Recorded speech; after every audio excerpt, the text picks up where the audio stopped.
but the DC Universe app would be a great way to keep up with the podcast. In today's episode, we'll be covering More Fun Comics 89, the Streamlined Buccaneers. Links will be in the podcast notes.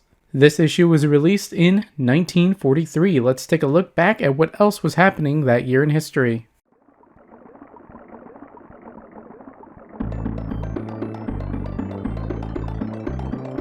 World War II was still raging on. Franklin Delano Roosevelt was president, Winston Churchill was the UK Prime Minister, and if you were watching cartoons as a kid, you'd be watching Tom and Jerry and Looney Tunes. That's a taste of what the world was like when More Fun Comics 89 was released.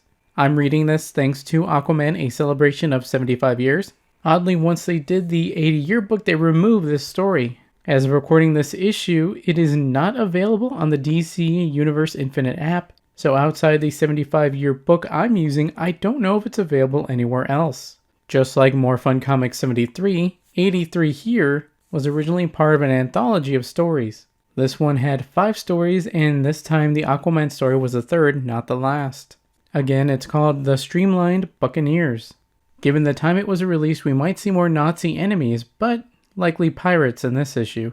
This has the original colors, so it does differ from 73. Aquaman's gloves are yellow, as are the fins on his calves. According to the official Aquaman, a celebration of 75 years book, the writer of the issue is unknown. Someone wrote it, but they have no record of who. That's amazing that we have an issue that we can't possibly give credit to, and might be the reason why it was removed from the 80-year book. Penciled and inked by Louis Kazanov, the one person they can give credit to. The cover of this issue of More Fun Comics is of Green Arrow, so we'll focus on the first panel of the Aquaman story. Aquaman's name is written in red, whereas in 73 it was reddish-orange. There's a pirate on a ship called the Jolly Roger, of course, shooting at Aquaman, who's surfing on a turtle like a Pokemon, with at least one other turtle near them. Last time he came in riding on a dolphin, so this isn't a stretch. I hope we get a scene where he does this in the story proper. The text explains how the bad guy of the week, Blackjack the pirate, is replacing conventional pirate ways with more modern ones. Well, by 1940s standards. Since the comic isn't on the DC Universe Infinite app, I can't give you guys the About This Book section. After the break, we'll summarize the issue. Is Aquaman finished? Can you make it to the bathroom before we return with part 2 of the show? What it do, guys? Manjoume here, and if you like board games, especially deck building games, you should check out @Team_Thunder on YouTube. There we have unboxings and games of Legendary, a Marvel deck building game, the DC deck building game, the Transformers deck building game, and many more. That's where you can find VODs of this and Dawn of Pod, where you can directly leave a comment and we can discuss the issues. The Superman Aquaman Hour of Adventure, featuring Aquaman, King of the Seven Seas, and your favorite comic book superheroes in their own adventure stories. It's 60 minutes of thrills and fun, next on most of these stations.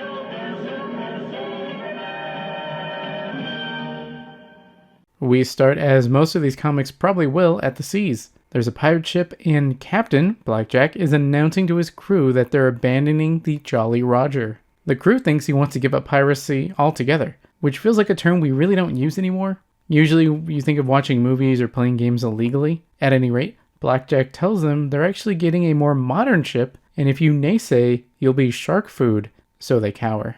They leave the old ship to confuse Aquaman. They board the aptly named Jolly Roger 2. They see his ship, but it's too far to catch before they notice. Blackjack sets off pellets to make black smoke appear that they hide the ship into, going slowly until they leave it. They're able to make it to the ship and threaten the crew with Tommy guns over cutlasses. They get to the safe, but they don't want to use an explosion to open it because it's too much noise for Blackjack's ears, so instead they use a chemical paint. You can get to the loot without damaging anything, unlike an explosion. While back on the Jolly Roger 2, they make a getaway, but having the ship sprout wings. Yes, it's a seaplane off to a hideout Aquaman cannot find. Meanwhile, Aquaman is chasing fish, which he remarks is easier than it used to be, so I guess it's a subtle hint that he's getting stronger and faster. His otter friend, Ark, comes up in the water, informing him that there's people whose ship sank. The people tell Aquaman that it was Blackjack. With too many people to carry, Aquaman has Ark recruit a bunch of manatees to carry the people to shore, where the people of the island can help them. Back on Blackjack's trail, there's no sign of the Jolly Roger, but he does smell the odor of gasoline.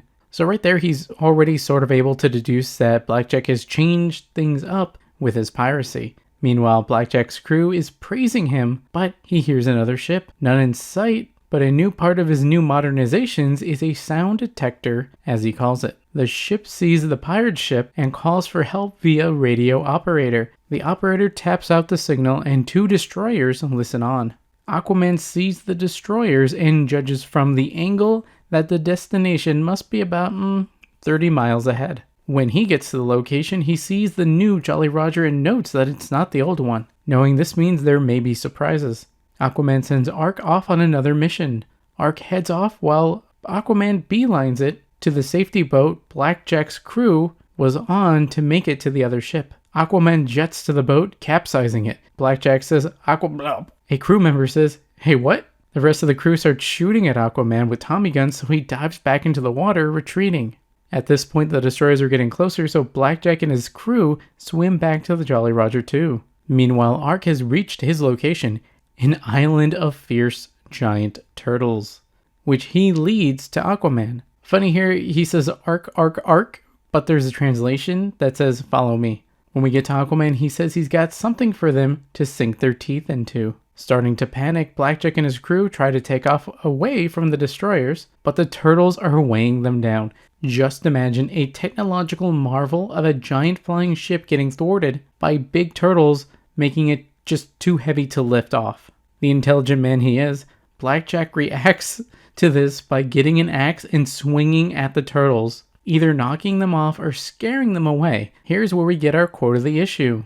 Do it again! Aquaman says, seems that Blackjack still has a few tricks up his sleeve. As if swinging an axe at the turtles was this big brain move.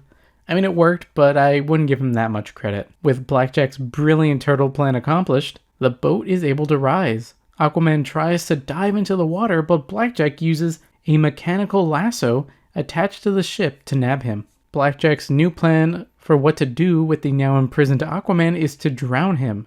The crew members don't say anything, but they think he's out of his head. Drown Aquaman? That doesn't really make any sense, and is literally what the Nazis tried to do in More Fun Comics 73.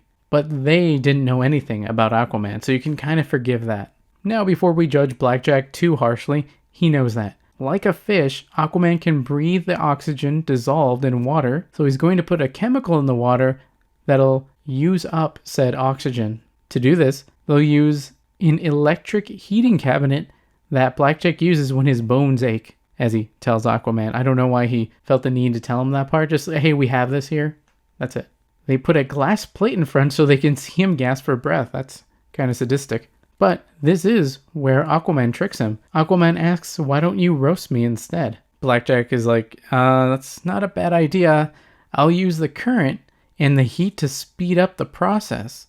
The crew praises him, saying that he's even smarter than they thought. They turn on the current, and as Aquaman thinks, the chemical does use up the oxygen, but the current produces more oxygen via electrolysis, increasing the pressure in the heater until it bursts open with a wave of water hitting the crew. One member says, he ain't drowning, I am. The now free Aquaman jumps into the water, but continues to track Blackjack and his crew. Hours later, we see the Jolly Roger 2 at its hideout, atop a big rock, so technically not in the water, so not as easily tracked. Unclimbable, Aquaman notes the only way to get up there is to fly. He swims to recruit Slippery, his eel friend, to get more eels and some whales. Meanwhile, Blackjack and his crew are celebrating his success so far, drinking from old-time jugs that say XXX. Suddenly, a small waterfall of water appears, drenching one crew member. Blackjack knows it doesn't rain in one small location like that. Then multiple of these small waterfalls appear, drenching more members. Blackjack knows Aquaman must be at the bottom of this. The narrator says he's literally right. From the ocean below, there are 5 whales spouting water streams out of their blowholes. Aquaman and the eels ride the wave up to the Jolly Roger 2. Aquaman comes in, punches pirates, peppering them with quips. As they come in on the wave, Aquaman says, "Ahoy, Blackjack, a bit under the weather, I see." When he punches a crew member with a hook hand, he says, "Try this left hook, hooker." He means it literally, but it took a second for me to figure out what he was trying to say. He punches Blackjack in the face and says, "You spout the orders, so I'll clout the spouter." Which basically means you say, "The orders, so I'll shut you up," but more colorfully. As the crew tries to help, they're restrained by the eels wrapping around them like ropes. Even one says, "Hey, what does this eel think? He's a piece of rope?" He can't get more literal than that. Another pirate says, "Help, someone's trying to trip me." And Aquaman, not missing a beat, in the very next panel says, "Eel do it too." Honestly, any one of these could have been the quote of the week, and this whole page is full of them, so I just had to include them. Meanwhile, man, we do that a lot. The destroyer finds the Jolly Roger 2 abandoned. When the captain sees it, he says it's such a dirty old ship. It is fit only for the cheapest kind of freight. And after Aquaman turns over the whole crew, he says, no freight could be more worthless than this. They end up back on the Jolly Roger 1. Everyone's upset that they're back on this old ship, and Aquaman tells them that they'll only be there a short time, just enough time to get them to the landlubber jail. Last line in the comic mentions that Aquaman will face off with a vicious crew of seagoing scoundrels in next month's issue of More Fun Comics. It's not clear if it's Blackjack's crew or another villain. Unfortunately, we don't have easy access to More Fun Comics 90. Keeping up with the Golden Age will be harder for me. Once we get to the Silver Age, we'll be able to cover most of Aquaman's adventures. After the break, we'll go over some thoughts and feelings about the issue. Wait a minute. That was no joke. Somebody tried to kill me. That or we're not paying Mr. Slippery enough. Holy Neptune's trident. This has to be the work of the Legion of Doom. Hey, there's an echo inside my head. Echo. Echo. Echo. You okay, Aquaman? Echo. Echo. What? Oh, no problem. This is one of the more comical issues that we've covered in any of our podcasts. I love Aquaman's simple tricks, especially using eels as ropes and turtles to just weigh down the Jolly Roger 2. And Blackjack's reaction to the latter being to swing an axe at them was just great. Like all these old stories, it's very wordy, but I enjoy the read. That much I can totally see how it would make for a good old-time cartoon. So far in every story, well, 2 so far, Aquaman has been either incapacitated or captured by the villain who tries to literally kill him. The first time he lucks out by finding a flower to make a smokescreen, but this time he outwits the guy into a situation that it seemed worse for Aquaman, but actually turned out to be just what he needed to escape. In fact, had he not tricked Blackjack into turning on the heater, then the air would have been depleted by the chemical and he would have just suffocated. What do you think? Did you read the comic? Let's continue the discussion on social media and the YouTube VOD. You can find me at ManjoumeThunder on Twitter and at Team_Thunder on YouTube. If you're looking for another podcast to listen to and want a broader look at DC Comics, check out Dawn of Pod, a Dawn of DC podcast on Spotify and anywhere you can find podcasts. Manjoume out. Whew, man. Glad that stopped before things got worse.